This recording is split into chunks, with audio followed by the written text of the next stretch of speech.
Consider the ritual of the job interview. Often presented as an opportunity. A chance to showcase oneself. To shine. To be chosen. But one must ask, chosen for what? Not merely for one's talents or creativity, but for one's ability to submit, to conform, to perform the expected identity. This is not about who you are. It is about how well you have learned to regulate yourself in the presence of authority. The job interview, then, is not simply a conversation. It is a structured mechanism of visibility.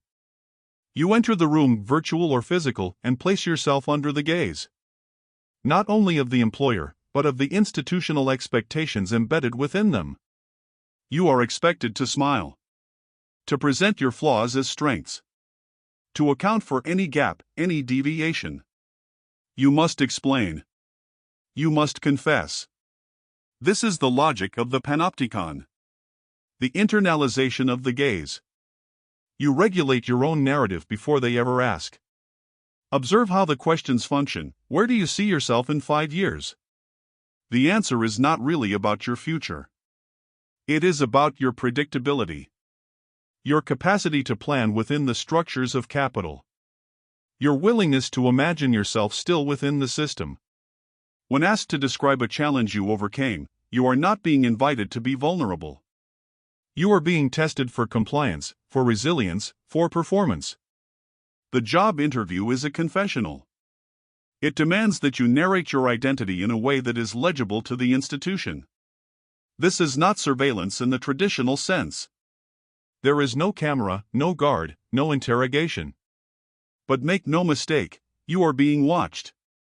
Closely. Not just for skills, but for signs. For obedience. For efficiency. For cultural fit. And worse, you have already prepared yourself to be watched. You have rehearsed your answers. You have filtered your appearance. You have preemptively managed yourself.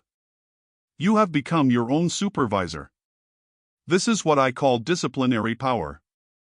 It is not force. It is the production of docile bodies. Bodies that move through systems without resistance because they have been trained to believe that visibility is the path to success. In 2025, the job interview is a performance of legibility.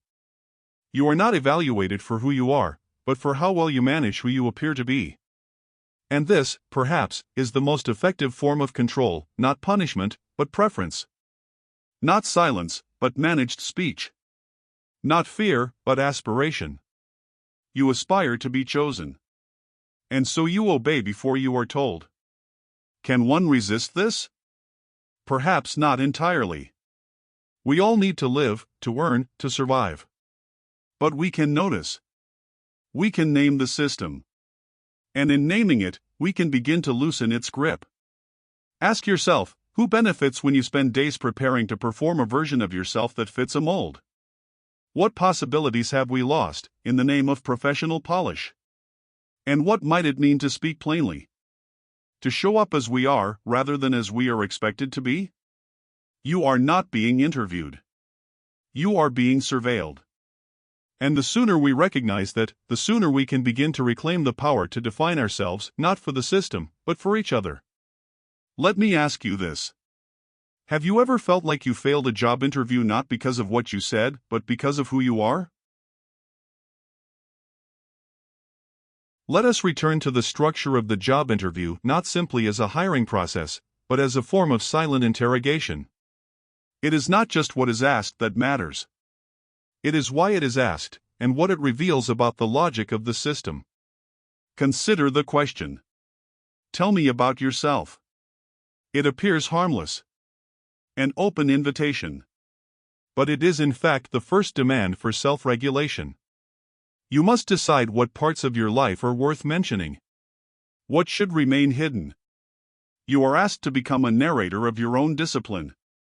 You must demonstrate that your past is linear, your choices rational, your path upward. Then there is. What is your greatest weakness? It is a test of self-exposure. But not too exposed. You must confess, but artfully. You must be flawed, but only in ways that show you're constantly improving. You must script your humanity to fit a professional mold. This is not truth. It is performance. It is managed vulnerability. Or, why do you want to work here? It does not matter if you are desperate, burned out, or afraid. You must say that you are passionate. That your values align. That you are, by coincidence, perfectly suited to this institution's mission, even if that mission is vague or extractive. You are being asked to volunteer for your own exploitation and to smile while doing so. Now, let us turn to the final and often unspoken dimension of interview surveillance. You may not be rejected because of what you said, or how you said it. You may be rejected because of who you are. Your accent.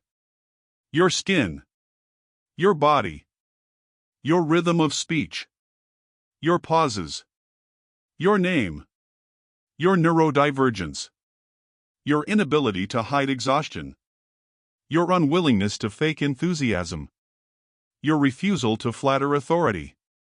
You may have answered every question correctly and still failed the test. Why? Because sometimes, the interview does not assess competence. It assesses conformity. It is in this sense that the process becomes ideological.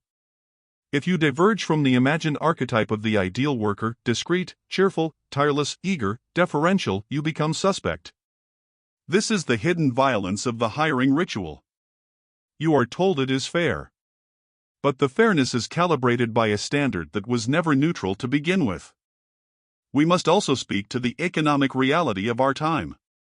In 2025, people are not simply looking for careers. They are surviving. Competing against algorithms. Applying to hundreds of jobs. Being ghosted. Being auto-rejected. Being pushed into roles that are misaligned with their humanity. This is not meritocracy. It is desperation. People take jobs out of necessity, not affinity. They accept terms of labor as if they are gifts, not contracts. They express gratitude for being hired, even if the role endangers their mental health. And yet, how strange that in this exchange, where we offer the majority of our waking hours, we are the ones being vetted. 5 days a week. 8 hours a day. 50 weeks a year. 4 years. Is it not we who should ask the questions? What are your policies on burnout? How do you handle conflict? What kind of culture do you actually sustain, not the one you advertise? How will you support my humanity, not just my productivity? To interview is to survey. But perhaps we, too, should survey them. Ultimately, the job interview is a ritual of obedience disguised as opportunity.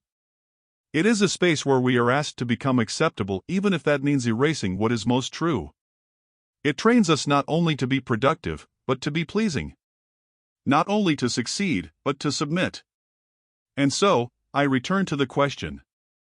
Have you ever failed a job interview not because of what you said, but because of who you are? If you have, it is not your fault. It is the system revealing itself. And once it reveals itself, it can no longer pretend to be neutral.